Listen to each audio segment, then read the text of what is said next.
السلام علیکم و رحمت الله و برکاته. شما با این نماز خود دروازه پروردگار را تق تق دارید. وقتی نماز خوان پیغمبر خدا میگوید بالای گوشه زمین می ایستد و نیت میکند برای ادا کردن نماز. وی همچنان از گفت پیغمبر که دروازه پروردگار را میزند. وقتی دروازه پروردگار که زده شد، این معروف و مشهور است که هر دری که کوفته شود و البته گشاده می شود. شما با این نماز خود دروازه پروردگار را تق تق دارید. روز از روزها این نماز شما اون دروازه را گشاده می کند. خوش به حال اون بنده که دروازه پروردگار برای او گشاده می شود.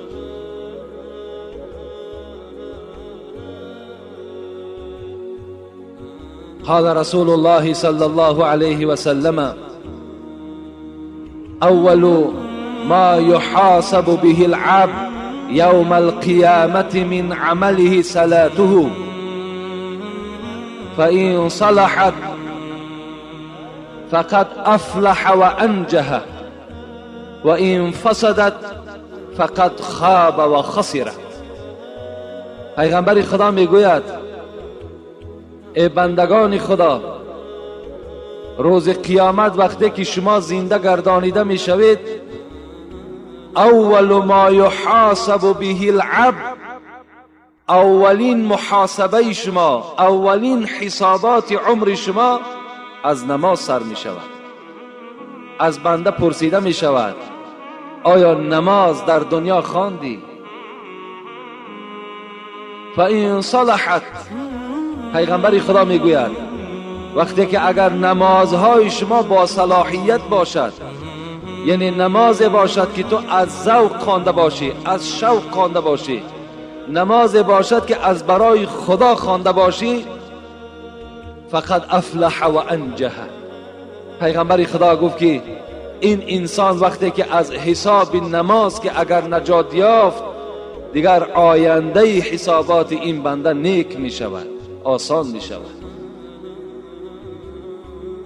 ولکن در دوام حدیث پیغمبر گفتند اگر گفتند و این فسدت، اگر نماز باشد که نه برای خدا باشد، نماز باشد که تا که مسجد روم برای وقتی خدمت گذرانیدن، یا رفتن نماز خانم تا که مردم مرا گوید که نماز خواند، یا در بین مسلمان ها در آیم و نگاه کنم که کنی اون داملا چی میگوید، رفته در اداره های دخلدار خبر دهم و روم سیاه کنم در دنیا و در قیامت که هر روز از این مسجد ما هر سخن ها میبرند، هر روز. الان که الحمدلله اگر این سخن های ما را حقانی برده رسانند، برای ما مکافات میدهد حکومت. لیکن صد افسوس از حسد و از بخل بیچاره ها ترکیده ایستادند. اگر با این نیت آمده باشد، پیغمبر گفتند خاب و خسرت، ناامید شد و ذلیل شد و خار شد.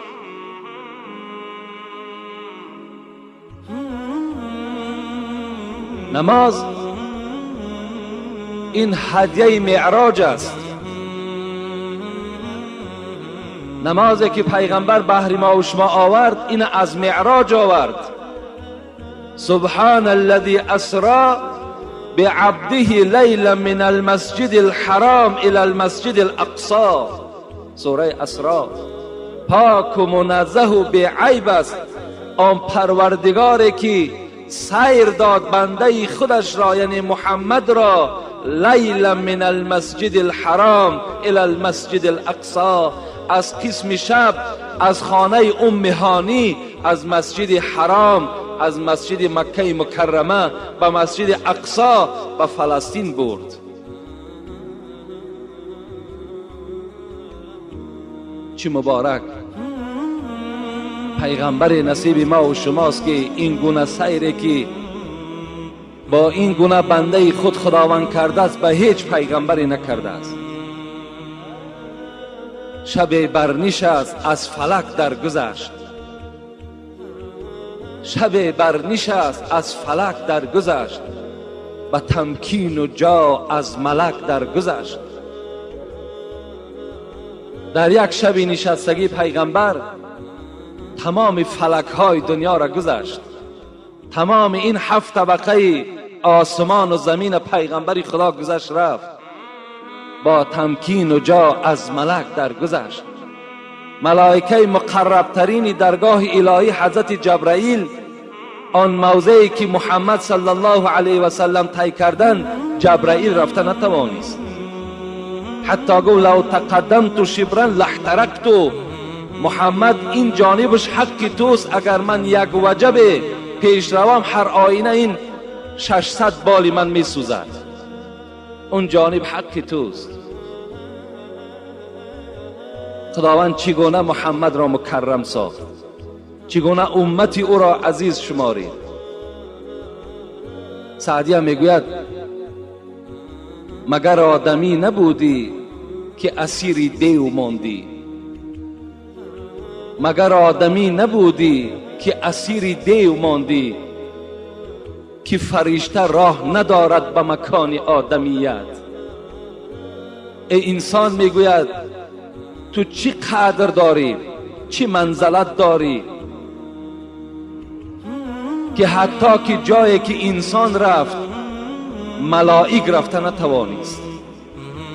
جبرائیل با بالهای خود، با این مقرب بودن خود، جایی که انسان رفت، جایی که آدمیت رفت، اینها نتوانستن رفتن. چی شد که تو اسیر دیو ماندی؟ چی شد که تو پیرو شیطان شدی؟ چی شد که شیطان بالای تو مسلط شد، بالای تو ظفر یافت؟ مگر آدمی نبودی که اسیر دیو ماندی، که فرشته راه ندارد به مکان آدمیت؟ حضرت میگوید طیران مرغ دیدی؟ ای انسانی که تو اینقدر بی عقل هستی، ای انسانی که اینقدر تو منزلت اختگم کردگی هستی، طیران مرغ دیدی، پریدن مرغ را دیدی و آرزو کردی که کاش که من هم مثل همین پرنده در هوا بپرم؟ طیران مرغ دیدی، تو ز پایبند شهوت بدر آی تا ببینی طیران آدمیت. ای انسان میگوید تم از شهوت خالی شو، تم راه های شیطان دور کن، تو هم به سوی پروردگار بنده صادق شو. نظر کن انسان چقدر پرواز میکند. لیکن هزار افسوس که امروز انسان است نامش، امت پیغمبر است. امروز امت پیغمبر الحال در بازار در دکانش نشسته است، حالان که خدا ندا دارد که به نماز جمعه بیاید، اینجا نجات است. امروز امت محمد صلی الله علیه و سلم در خانه خواب است، به یادش نماز جمعه نمیزند. امروز امت محمد بیل در دستش در زمین کلن دارد، اینجا نماز جمعه سپری شده ایستاده است. امروز امت محمد صلی الله علیه و سلم مزار حضرت سلطان می رود در روز جمعه، باز پیش من میاد دعات. مزار حضرت سلطان برای تو امروز ضرور نیست. امروز برای تمام مردم مسلمان نماز جمعه ضرور است. تو در هر قدمی که به سوی حضرت سلطان میزنی تو گناهگار میشوی، تو ثواب نمیگیری. باز بیچاره جاهل و نافهم میگوید مرا گفتن روز جمعه زیارت وی ثواب است.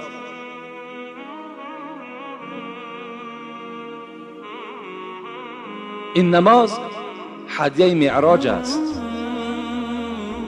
انس ابن مالک میگوید از پیغمبر خدا که ففرض الله عز وجل على امتی 50 صلاة. پیغمبر خدا گفته بود است که در شب معراج وقتی که من نزد پروردگار خود رفتم و با پروردگار خود وقتی ملاقات کردم، خداوند بالای من 50 وقت نماز را فرض گردانید. 50 وقت نماز هدیه داد.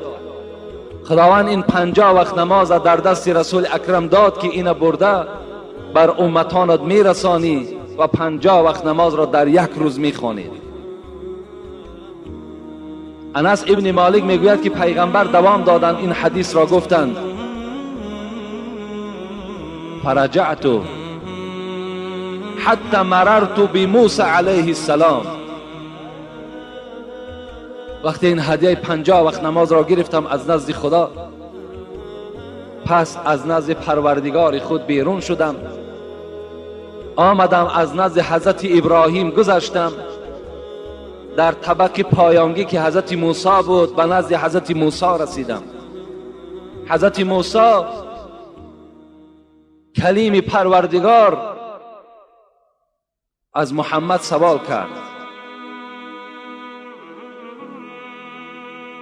ما فرض الله لك علی امتک، خداوند بر تو چی هدیه داد؟ گفتم 50 وقت نماز. حضرت موسی که پیغمبر خدا گفته است ای امتی من دائم دعاگوی حضرت موسی باشید که یگانه پیغمبری که در شب معراج مرا یاردم کرد این موسی بود. حضرت موسی چی گفت؟ فرجع الى ربک یا محمد فإن امتك لا تطيق ذلك. محمد صلی الله علیه و سلم، اولا خوش آمدی، این بهترین سفری هست که خدا بر تو نصیب گردانیده است، لیکن من بر تو نصیحت میکنم که پس گرد نزد پروردگار. 50 وقت نماز این خیلی زیاد است، امتی تو طاقت 50 وقت نماز ندارد، پس بگرد. فرجعت فوضع عنی شطرها. پیغمبر خدا میگوید وقتی موسی که این سخن گفت، من هم 50 وقت نماز داشتم، نزد بنی اسرائیل پیشنهاد کردم، امتان من عاجز آمدند، همه گناهگار شدند. از این خاطر از تو برادر محمد طلب میکنم نزد خدای خود برو و این نماز را بگو که به کم عددش کم کند، زیرا امتی تو طاقت ادای این ندارد. رسول اکرم میگوید گشته آمدم نزد پروردگار، زاره و تولا کردم، خداوند از من 5 وقت نماز را بخشید، در بعض روایت 10 وقت نماز را بخشید. فرجعت بذلك قلت یا موسی وضع عنی شطرها. آمدم نزد حضرت موسی، گفتم موسی برادر، خداوند از من 5 وقت نماز را گذشت و 45 رسانید. حضرت موسی چی گفتند؟ ارجع الى ربی فاسأله التخفیف. محمد صلی الله علیه و سلم باز پس گرد، زیرا که 45 وقت نمازم این نماز زائد است، از پروردگار تخفیف طلب کن، سبکی طلب کن، باز کم کنه. پیغمبر خدا میگوید بازگشتم نزد پروردگار خود، فلم ازل ارجع بین رب تبارک و تعال و بین موسی علیه السلام.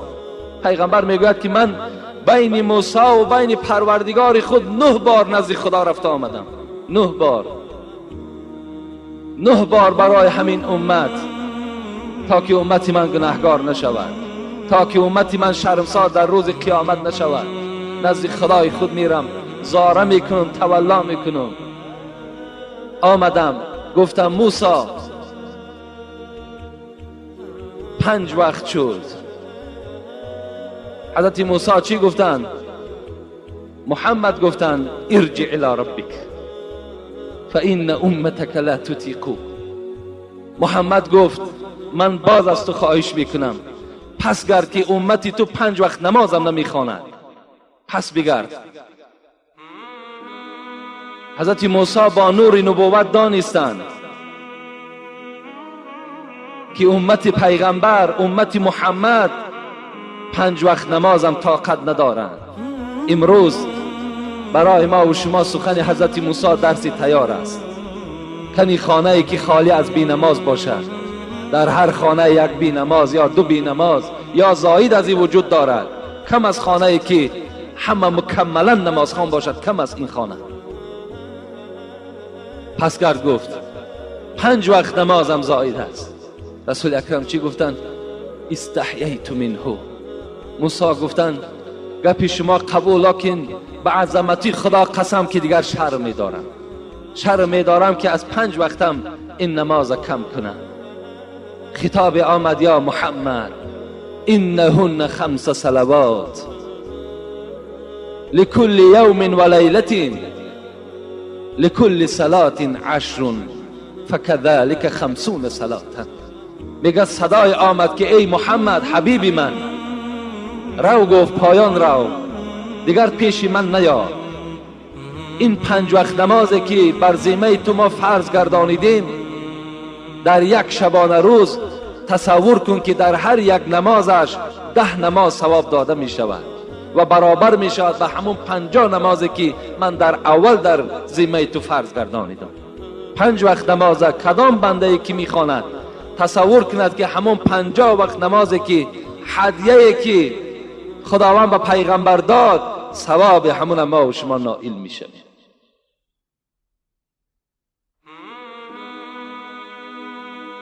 حضرت ابوذر غفاری که یکی از صحابه های کرام بود، میگوید زمستان بود، میگوید بیرون خنک بود و فصل خزان ریز بود.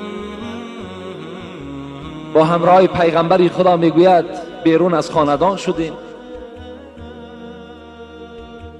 والورق یتحافت، نگاه میکردیم که برگ های درختها بر زمین افتیده ایستاده اند.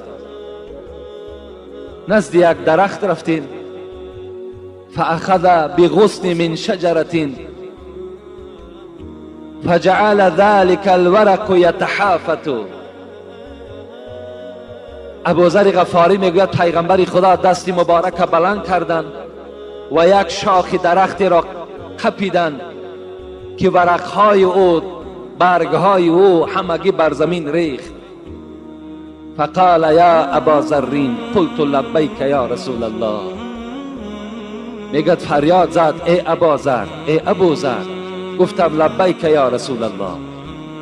ان العبد المسلم لیصلی صلاة يريد بها وجه الله فتحافت عنه ذنوبه كما تحافت هذا الورق عن هذه الشجره. پیغمبر خدا گفته بود است، ابوذر گفته است وقتی که بنده مسلمان طهارت میکند با مقصد که نماز من ادا کنم، فتحافت ذنوبه، گناههای وی میریزد. چگونه که این نوده درختی که من داشتم و همه او ریخت. وقتی بنده مسلمان اراده نماز میکند و با این نماز خود میخواهد که با خدای خود نزدیک شود، گناههای وی مثل همین برگهای درخت از وجود وی میریزد. شما با این 2 رکعت نمازی که الحال از فرض جمعه ادا میکنین، با همراهی این 8 رکعت سنتی که ادا کردین، از روی این بشارت پیغمبر خدا در وجود شما دیگر گناه نمیماند. شما اگر در نماز دیگر تا نماز عصر اگر جان شما را اگر خداوند قبض کند، شما مثل همون فرزندی که از مادر تولد شده است مثل همون هستید. زیرا رسول اکرم میگوید که الصلوات الخمس والجموعة الى الجموعة والرمضان الى الرمضان مكفرات لما بينهن اذا اجتنبت الكبائر. پیغمبر خدا چی گفتند؟ از نماز تا نماز، نمازهای 5 وقته که داریم بامداد ادا کردیم تا نماز پیشین، نماز پیشین ادا کردیم تا نماز عصر. اگر در بین همین نمازها رسول اکرم میگوید یا از جمعه تا جمعه، شما جمعه را خواندین، جمعه گذشته را تا این جمعه رمضان سال آینده را گرفتید تا این رمضانی که در ماه اکتبر می آید. هر گناهی که شما کرده باشین مکفراتون، خداوند همه اینا چیکار کرد؟ نابود کرد. اذا اجتنبت الکبائر، اگر شما دیده و دانسته گناه کبیره نکرده باشید، گناه های کلان اگر دست با قصدن نزده باشید، خداوند در بین این 5 وقت نماز، در بین رمضان تا رمضان، در بین جمعه تا جمعه گناه های شما را خدا مغفرت میکرد. با احترام چی؟ با فضل چی؟ با فضل نماز. وقتی شما نماز میخوانید این گناه کرامات ها را خداوند بر شما نصیب میگرداند. میگوید یک اعرابی نزد رسول اکرم آمدن. اعرابی گفته یک آدم کوهستانی، یک آدمی که در کوه زندگی میکند، آمدن از پیغمبر خدا چی گفتن؟ دلنی علی عمل اذا عملته دخلت الجنه. پیغمبر خدا من میخواهم از تو یک عمل را شنوم، یک عبادت را شنوم که اگر وی من انجام دهم دخلت الجنه، روز قیامت بی حساب و بی کتاب وارد جنت شوم. کدام عمل است؟ پیغمبر خدا را نظر کنین. با این عمل ها اگر کدام ما و شما عمل کنیم، ان شاء الله اون مکافاتی که پیغمبر با این اعرابی، با این کوهستانی وعده کرد، ما و شما هم نائل میشویم، یعنی وارد جنت میشویم. رسول اکرم گفتن تعبد الله ولا تشرک به شیئا. یکم گفتن ای کوهستانی، ای اعرابی، اگر تو خواهی که روز قیامت بی حساب و بی کتاب وارد جنت شوی، به خدا شرک نیار، به خدا شریک میار، مثل که نصرانی ها میارن، مثل که حضرت عیسی را در ذات خداوندی پیوست میکنن، مثل که مادر عیسی را در ذات خداوندی پیوست میکنن، که امروز اکثر امت پیغمبر ما و شما را میخواهند که با همین دین منسوخ شده، با این دینی که فعالیت او قطع شده است، ما و شما را به این دینی که عاقبتش خاری است، دیگر نجات ندارد، میخواهند که ما و شما را گمراه سازند. به خدا قسم، شما اگر از گرسنگی از دنیا وفات کرده گذرید، این برای شما شرف است از آن که به دین نصرانی شما میگذرین. شما در دنیا هم شرمنده هستین، در عاقبت هم شرمنده هستین وقتی شما در دین نصرانی داخل میشوید. بی نهایت احتیاط کنین، علل خصوص همون میکرویون هایی که هستند، بی نهایت تبلیغشان زیاد است. برادرای عزیز فریفته نشوین. اگر توانستین از نزد ویهم ایمان نیستن، اونا در نزد مسلمان قدر ندارن، اونها را می توانین به ضرب زدن و کوفتن از همون محلتان دور کنین. اونا دین فروختگی هستند، اونا جاسوس های همون مردم یهود هستند. اونا را شما با طریق اولاد در هر یک چپلاکی زدگی شما انشاءالله در نزد خدا هزارها ثواب شما صاحب می شوید. اونها را به گپی خوب هیچ وقت جواب ندهید. اون بدبخت ها حتی همین قدر سخنی خوبم ندارن. رسول اکرم میگوید یکم چیزی که شما را فردای قیامت وارد جنت میکند، این شریک آوردن در ذات خداوندی است. خداوند این بی شریک است، بی مثل است، بی مانند است، وی ذات ندارد. برای ما و شما همین سوره اخلاصی که میخوانیم بر همه امتان من، به تمام مردم روی دنیا بگو که هو الله احد، این خدای تو یک است، یگانه است. این مادر ندارد، این فرزند ندارد، این زن ندارد. الله الصمد، این پروردگار تو بی نیاز است، هیچ حاجت ندارد. لم یلد و لم یولد، کسی را نزایید و از کسی هم زاییده هم نشده است. ولم یکن له کفوا احد، این پروردگار تو با این قدرت خدای تو هیچ قدرتی دنیا برابر شده نمیتواند. این صفت پروردگار ما.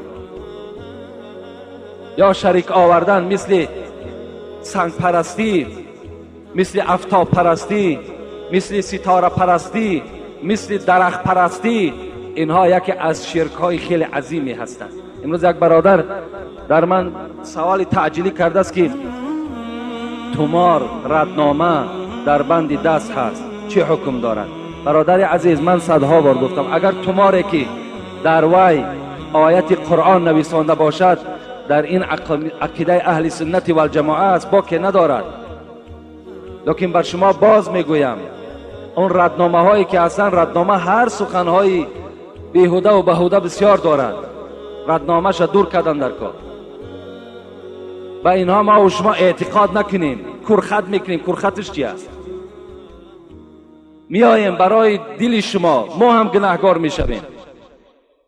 کرخط از اسلام نیست. توبه میکنیم در گردنها یک بند دیگر کشوال، اونا فایده ندارن.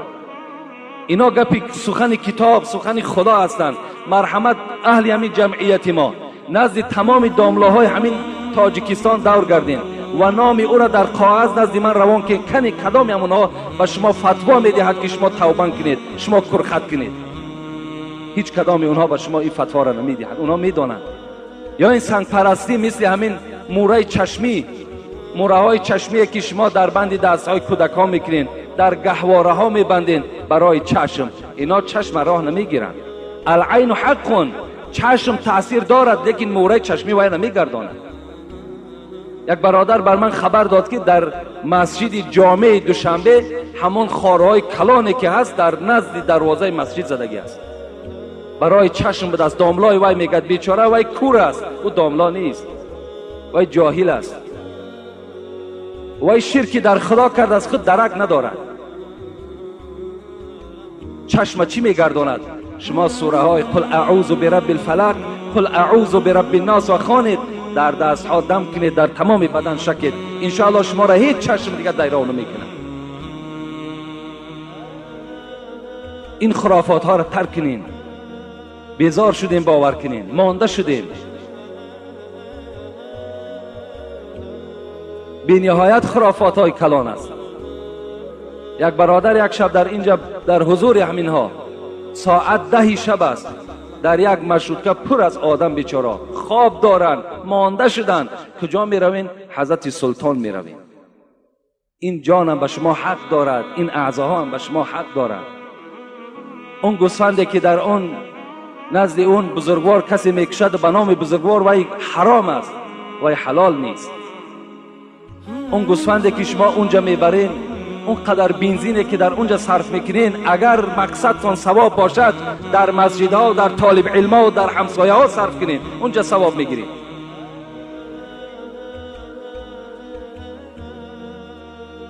اگر اراده ثواب باشد، لیکن اراده استراحت باشد، مرحمت رفته استراحتتون کردن گیرید. رسول اکرم گفتن یکم چیزی که روز قیامت شما را نجات میدهد این چی است؟ این به خدا شریک نیارید، شرک در خدا نکنید. دوم چی گفتند؟ و تقیم الصلات. ای اعرابی، ای کوهستانی، دوم وظیفه تو این است که 5 وقت نماز ادا کن. نگو من در کار مشغول هستم، نگوی که من وابسته مصیبت هستم، نگوی که من بیمار هستم. در همه حالت در گردن تو نماز فرض است. 5 وقت نماز ادا کن.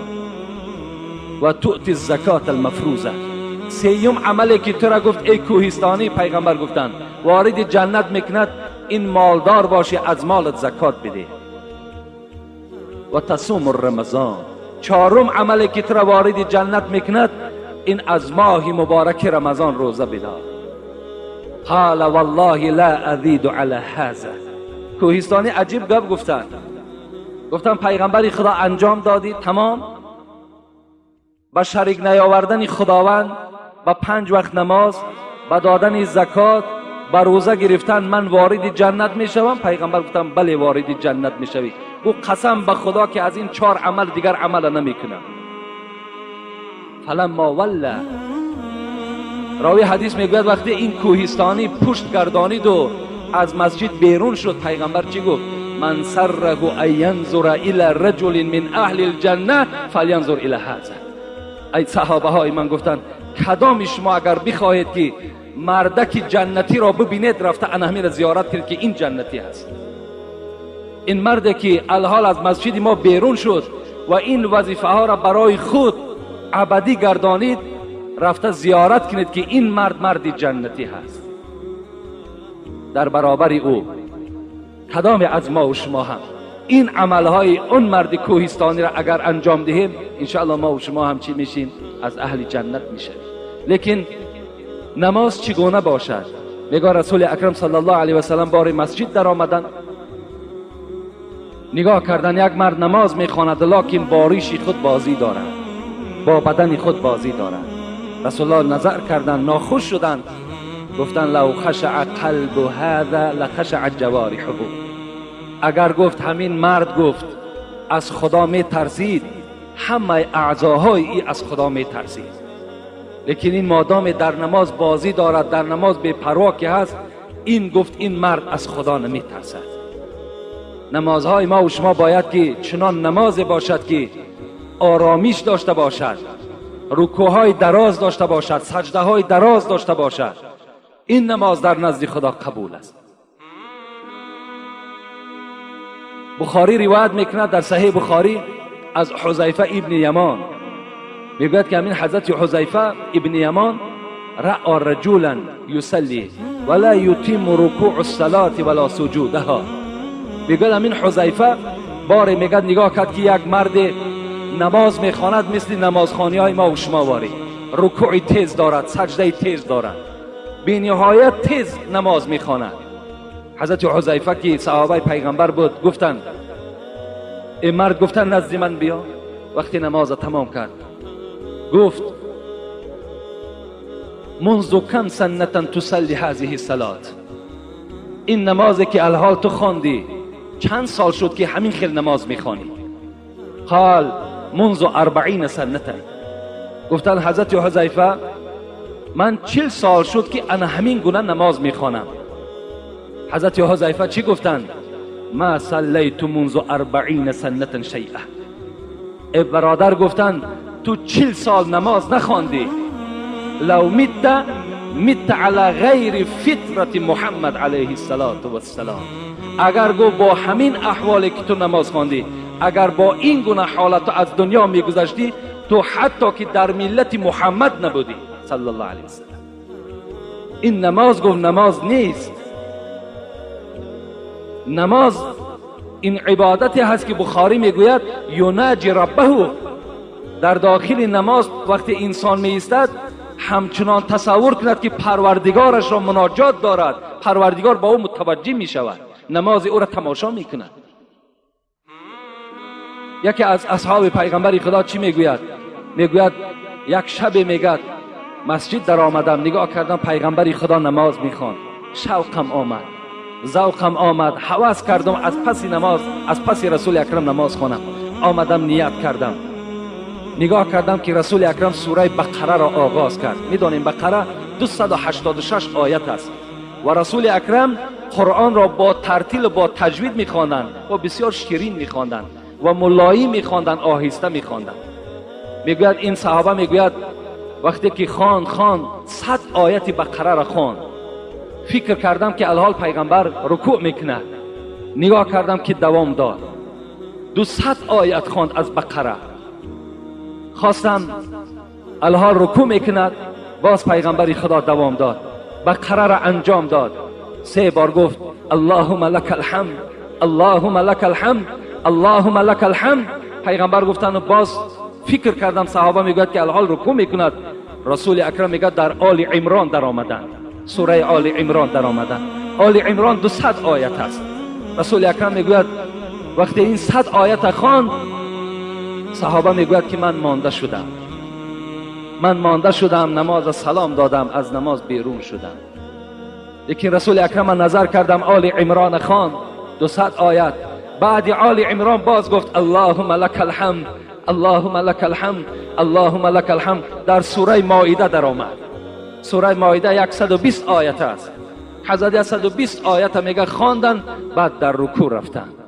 سبحان ربی العظیم، سبحان ربی العظیم، سبحان ربی العظیم و بحمدی و هر گونه تسبیحات. میگوید پیغمبر خدا دراز رکوع کردند، باز راست شدند، باز در سجده رفتند، چه تسبیحات زیادی گفتند، از جای خود خیستند، میگوید باز دوام دادند، از دوام قرآن باز گرفتند، سوره انعام سر کردند. رسول اکرم میگوید این سوره انعام هم خواندند. در 2 رکعت نماز این صحابه میگوید پیغمبر 5 پاره قرآن خواندند، 5 پاره قرآن. وقتی میگن نگاه میکردم پایهای پیغمبر ورم کرده بود، زانوها مثل زانوهای شتر ورم کردگی بود. وقتی میگه از رسول اکرم پرسان کردیم پیغمبر اینقدر مشقت تو حس نمیکنی؟ رسول اکرم میگو وقتی که در دل انسان نماز لذت میبخشد دیگر مشقت به یاد او نمیزنه. انسان دیگر تصور نمیکند که من در نماز هستم. وقتی که لذت نماز، لذت عبادت خدا در دل او جایگیر میشود. این است نماز، این است ترتیب نماز. باید ما این گونه البته نماز خوانیم. حضرت عروه رضی الله عنه را حکایه میکنند، خدا رحمت و مغفرتشان کند. حضرت عروه فرزند زبیر بودند. زبیر این داماد ابوبکر صدیق بود، شوهر اسماء بودند. اسماء این دختر ابوبکر صدیق بود. عروه که فرزند اینها بود، راوی میگوید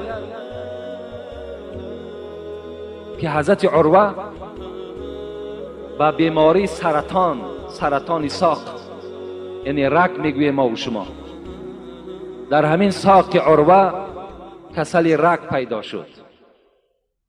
تمام طبیب ها را فریاد زدند، گفتند میلش ما طبابت میکنیم، کار مشکلی نی، لیکن فقط این ساق را بریدن در کار. حضرت عروه تیار شدند، گفتند من راضی هستم. اینقدر درد و غم و اینقدر سوزاکی که در پای من است، میلش گفتند جدا کن، شاید که حال من سبک شود. حضرت عروه را گفتند به خانه ای که جراحی میکنیم به اون خانه میرویم. آمدن در یک خانه، میگه در آمدن و این طبیب ها پیشنهاد کردند که الحال عروه برای آنی که ما پای تو را از ساق جدا کنیم باید که مواد مخدر استفاده کنی تا که تو عقل خدا گم میکنی، تو بیهوش میشوی و ما پای تو را میبریم. چگونه ای که در ما و شما نرکاس میدهند که دیگر اگر تمام اعضای ما و شما را پاره کنند دیگر ما عقل و هوش خدا گم کردگی هستیم، دیگر ما و شما درک نمیابیم. حضرت عروه را مواد مخدر پیشنهاد کردند. حضرت عروه گفتند شما میدونین این طبیب ها که مواد مخدر عقل آدم دور میکنه؟ گفتم بله میدونیم. گفتم من نمیخواهم که یک لحظه عقل من دور شود، من از یاد خدا غافل شوم. یک لحظه نمیخواهم که یک لحظه از خدای خود جدا باشم. گفتن آخه این کار مشکل است، در حالت بریدن چقدر عذاب و مشقت بالای تو می آید. حضرت عروه گفتن این مشکل نیست. وقتی من در نماز می ایستم، وقتی من در التحیات لله و الصلوات و الطیبات که رسیدم، شما جراحی را سر کنید که من در اون حالت در حالت خود نیستم. اون حالت دیگر من خودم را گم میکنم. طبیب ها راضی شدند. وقتی حضرت عروه میگوید در همین حالت التحیات خواندن رسید، کارد خود راست کردند، اسبابهای خود قطع ساق حضرت عروه را جدا کردند. وقتی حضرت عروه میگوید سلام دادن، مثل نمازهای ما و شما در 2 دقیقه و 3 دقیقه نماز نمیخواندند، نمازهای دراز میخواندند. لیکن این جمع یک مسئله دیگر فراموش نکنیم. اذا اما احدكم الناس فليخفف فإن فيهم الصغير والكبير والضعيف وذا الحاجة وإن صلى لنفسه فليطول ما شاء. پیغمبر خدا این یک مسئله است که این هم نگفته نمانیم، مگر که امروز که بسیاری برادرای ما و شما میگوید یعنی از پی کار هستند، بیمار هستند، صاحب حاجت هستند، کودک هستند، از این خاطر در ذمه هر یک امام این واجب است که نماز با طرز سبک خواند، یعنی تا که به مردم گران نیاید. گفته این دلیل ما و شما هست، این حدیث پیغمبر خداست. حضرت عروه را پاش بریدند. حضرت وقتی که از نماز بیرون شدند خون زیاد رفت و گفت مرا بردارته خانه برین. آوردن حضرت عروه را به خانه بالای بسترش. حضرت میگوید در پیش پای بریده را دیدند. چی نعمت بزرگی است این پایهایی که الحال در ما و شماست. صد افسوس که این پاها را ما و شما چی در راه باطل صرف میکنیم که همه اینها در روز قیامت گواهی میدهند. حضرت عروه میگوید با یک چشمهای همون نرگسینی خود میگوید بر همون پای بریده شده نگاه میکرد. چند سال این در وجود حضرت عروه چسبیده بود و خدمت اسلام میکرد. نگاه کرد، میگوید بناگاه تشنگی حضرت عروه را غلبه کرد و میگوید فریاد زد. فرزند، دو فرزند داشت، میگه یک فرزند خردی داشت، یک فرزند کلان داشت. فریاد زد فرزند کلانی خدا، هیچ صدایی نمی آمد. حضرت گفتن این لله و این الیه راجعون. من گفتم بار اول است که فرزندی خدا فریاد میزنم، فرزندی من لبی نمیگوید. چه حادثه شده باشد؟ کنی بیرون خبر گیرین. در حالت میگه دویده آمدن، گفتن عروه گفتن الحال امو فرزند کلانی تو بالای بام برآمد، برای چی کاری خانه؟ بناگاه از بالای بام بر زمین زد و جان به حق تسلیم کرد. دو مصیبت بالای حضرت عروه، ای جانب پای بریده شده، ای جانب فرزند کلان از دست داده شده. حضرت چی گفتن؟ گفتن پروردگارا، با این فرزند خردی که به من باقی است و با این یک پایی که در من است، هزارها شکر به سوی تو. هزارها شکر که یک پای سالم دارم و یک فرزند زنده دیگر دارم. و هزارها شکر به سوی تو ای ذاتی که این نعمتی که در من چسبیده بود جدا کردی و این میوه دل مرا کندی.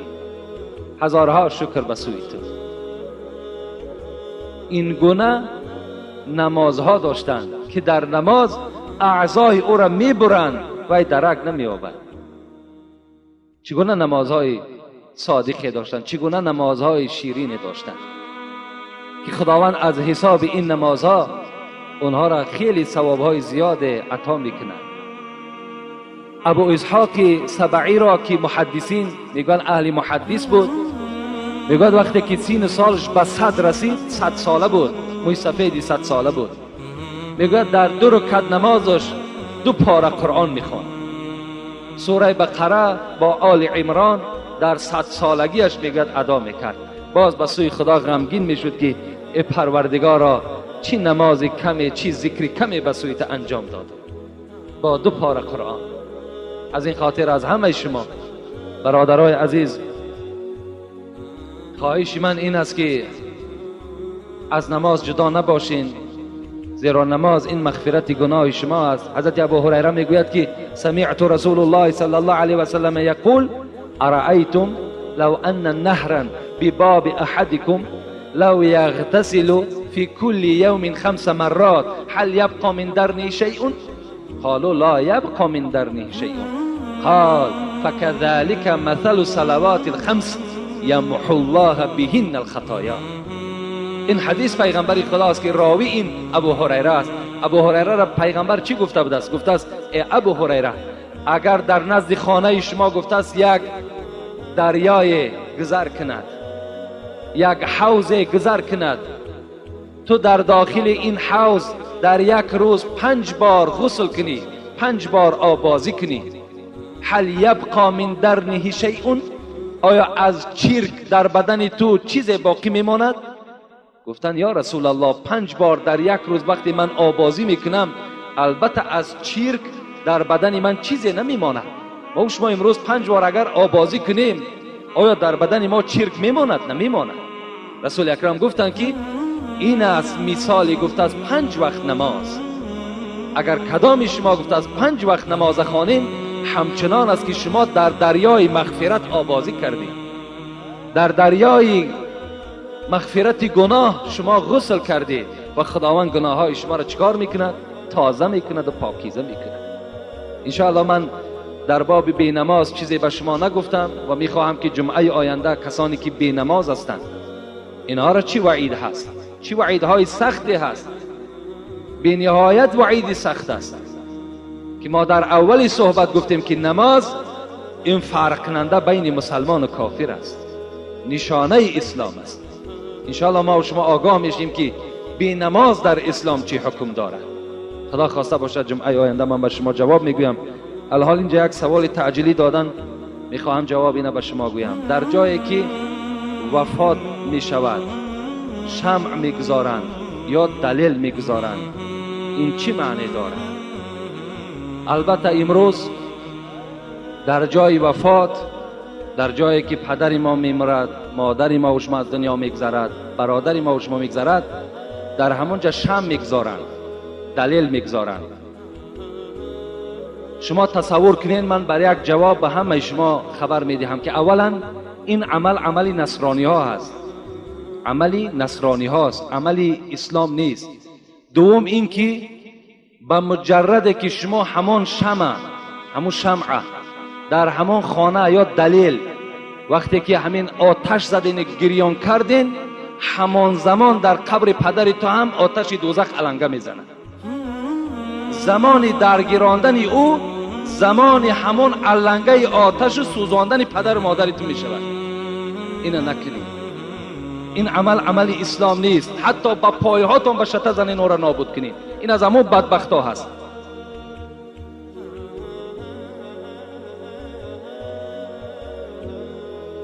تلویزور بعد مصیبت 1 سال تماشا نمیکنند. این چی معنا دارد؟ اینش جایز است. در خانه ای که مصیبت شود، اولا خود تلویزور مصیبت است.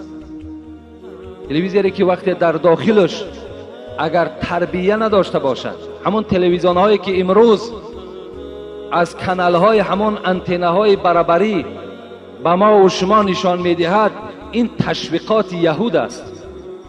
چگونه ای که مسلمان ها امروز شما را تشویقات میکند به نماز، به زکات، به روزه، با برادری، به دیگر عمل های خیر، امروز یهود هم مسلمان ها را میخواهند که با راه های همین تلویزیونی از همین دایره اسلام دور سازند.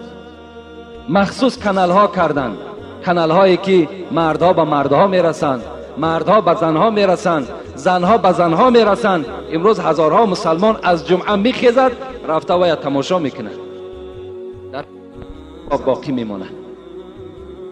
العینان تزنیان و زناهما النظر. پیغمبر خدا چشم ها هم زنا میکنن. زنای چشم این نظر کردن به همون صورت های پرنگرافی است. اگر شما همون کیناهایی که امروز یگان کینایی نیست که در داخل او به فحش و به فاحشگی باشد، اگر همون برنامه هایی که در تلویزیون ها می شود بیرون از مصیبت هم نگاه کردن اونها مصیبت است، شما گناهگار می شوید. لیکن در خانه ای که مصیبت می شود خوب می شود که 1 سال نه بلکه 2 سال تلویزیون تماشا نکنند. به نهایت ثواب کلان می شود. 1 سال نه بلکه 2 سال آموخت می شوند. ان شاء الله از همون تلویزیون دور می شوند. اینجا هم برادر در باب همون تومار و دیگر به ما سوال کردن که جواب شه. در دوام همون صحبت به همه شما خبر دادم. من بسیاری بار در باب همین مسئله زیارت های مزار گپ میزنم و بعض برادرها از من دیگر زل میفهمند. من شما را به پررگی از زیارت من نکردم. من نمیگم که شما زیارت نکنید، لیکن زیارت کنید با طریق اسلامی. اونا همه احتیاج به دعای شما دارند. آیا همین در کجای اسلام است که شما در درخت هایی که علل خصوص در قشلاق ها همون شهیدها و همون مثال گورستان هایی که هست، در همون درخت های لطبن میگویند، شما در اون لطن نبندین که شما نام خودتان در دفتر دوزخی ها داخل میکنید. انسان باید از اون درخت چی طمع دارین شما؟ از اون مزار چی طمع دارین شما؟ چی فایده است از اونا به شما؟ شما فقط دعا کنید که خدا رحمت و مغفرت چون کند. این است مقصد همون بیچاره هایی که در نزد ما و شما خوابیده هستند. و من میخواهم که به اون جاهایی که شما زیارت میروین، چی شاه یکاشه میگیم و چی شاه خاموش میگویم و چی حضرت برق میگیم که وای امت عادی ترین پیغمبر از حضرت برق بالا است، امت عادی ترین محمد. یک نمازخوان امتی که در مسجد ما هست از حضرت برق بالا است. خدا در قرآن میگه کنتم خیر امت اخرجت للناس. ای امت محمد فخر کنین که شما از همه امت دنیا بهتر و افضل هستید، از همه امت پیغمبرهای پیشین، چه از برق باشد چه از دیگرش باشد، شما بهتر هستید. عادی ترین نماز، عادی ترین امت محمد از حضرت برق بالا هستند. این خدا در قرآن میگوید. شما برای اونی که اونها را زیارت میکنید یک عالم زنده را زیارت کنید، ان شاء الله ثواب میگیرید. ثواب زیاد. اگر در هر قدم او یک ثواب باشد، در عالم زنده 100 ثواب است. از عالم زنده شما یک بهره میگیرین، اون قدر مسافه هایی که طی میکنین، عذاب میکشین. اگر شما اراده باشین که این راه در شما باز درجات میبرین، انسان درجات نمیبره. این سخن خداوند است، سخن کتاب است. اگر کدام شما قانع نباشین، میتونین با طریق خطی از سندها و کتابهایی که دارین به من خبر دهید. السلام علیکم داملای عزیز. ما دو برادر اسلامی میخواهیم که نام خود را عوض کنیم. یکی اشان کامل به نام ابوبکر شدند، دیگرشان خورشید بودند به نام عبدالملک شدند. خوش به حال این برادرها که رسول اکرم میگوید احب الاسماء الی الله تعالی ما تعبد له. بهترین نامی هست که در اولی نام عبد داشته باشد. عبدالرشید، عبدالملک، عبدالکریم، عبدالوهاب، اینها بهترین نام ها هستند. باید هر یک نام مسلمان باید که در اولش عبد داشته باشه تا که بشناسیم که همین مسلمان است. امروز مسلمان های ما نام های نصرانی ها را ماندستند. بیچاره یگان مسلمان از دست نصرانی روز ندارد، امروز نام اونها را ما گرفته در نام های فرزندامون میگذاریم. کنی یگان نصرانی، یگان یهودی نام شما را میگذارد؟ نمیگذارد. برای اونها این یک بگیم کاری پسترین است که نام مسلمان در نام بچه خودش بگذاره. شما هم البته عکس همونها رفتار کنید. خوش به حال اینها. خدا هر این برادرها را عمر دراز و تن صحت و سزاوار این نام هایی که خودشان گذاشتن خداوند سزاوار به این نام ها بگردانشان. آمین یا رب العالمین. برادر ما فردوسی 10 سامانی در حق پدر مادرم دعا کنید از خدای مهربان پدر و مادر این فردوسی را رحمت و مغفرت بگردانی، روحشان شاد و قبرهاشون خدای مهربان پرنور بگردانی و اگر زنده هم باشند خدای مهربان عمر دراز و تن صحت نصیبشان بگردانی. و برادرمانم عالم جانم 10 پلس برای همین نمازخانه ما و شما آوردن. این برادر عالم جان چند بار شد در این مسجد ما و شما خدمت میکند. خداوند این خیر احسانش به درگاهش قبول بگرداند و هر یک نمازخانه که در بالای نماز در بالای این پلس ها نماز میخواند خدا ثواب اون نمازها را در نامه اعمال این عالم جای بنده خودت خداوندا کتابت کنی. آمین یا رب العالمین. السلام علیکم داملای حاجی میرزای محترم. فرزند من همینی بیمار بستری هست، در حق وی در نماز جمعه دعا کنید. پدر همینی خوجه، یعنی اینجا یک برادرمان همسایه هست، بچه جوان هستن، بیچاره زبانشان گل شدگی هست، دیگر زبان نمیگردد، چند روز است که بیمار هست. البته این تن صحت بسیار یک نعمتی کلان است. ویم بچه جوان 17 ساله 18 ساله اینجا نماز میخواند، یک باره از زبان ماندن بیچاره. از این خاطر این زبان ها باور کنین همه اینها در زبان ما و در دهان ما و شما یک نعمت کلان است. اینا را کار کنیم که هیچ وقت به بیهوده صرفشان نکنیم. زبان آمدد از بحر شکر و سپاس، به غیبت نگرداندش حق شناس. حضرت سعدی میگوید این زبانی که در دهان شماست این فقط برای ذکر خدا آمده است، برای یاد خدا آمده است. اینا در غیر یاد خدا شما صرف نکنید. این نعمت خیلی گرانی هست. خدای مهربان این دادرمان شفای کامل و شفای عاجل خدا نصیبش بگرداند و در قطار این بندگان سالم و صالح خدای مهربان قرارش دهد. آمین یا رب العالمین. داملای محترم در حق فرزندم دعای خیر کنید که شفا یابد، در بیمارستان کودکانه خواب است. خداوند این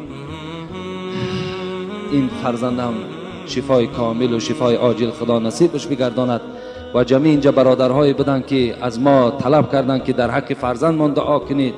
خدای مهربان اون فرزندها را شفای کامل و شفای عاجل خداوند نصیب و روزیشان بگرداند. یک برادر دیگر یک حاجی هم از همین شهر ما و شما از ما طلب کردن که در حق هم دعا کند که خداوند کشایش کار نصیب کند. خداوند به این بنده خود کشایش کار نصیب بگردانی و هر یک عملی نیکی که دارد خدای مهربان عملهاش جامع عمل بپوشانی. آمین یا رب العالمین. السلام علیکم و رحمت الله و برکاته. جمعه آینده ان شاء الله در باب آدم هایی که نماز نمیخوانند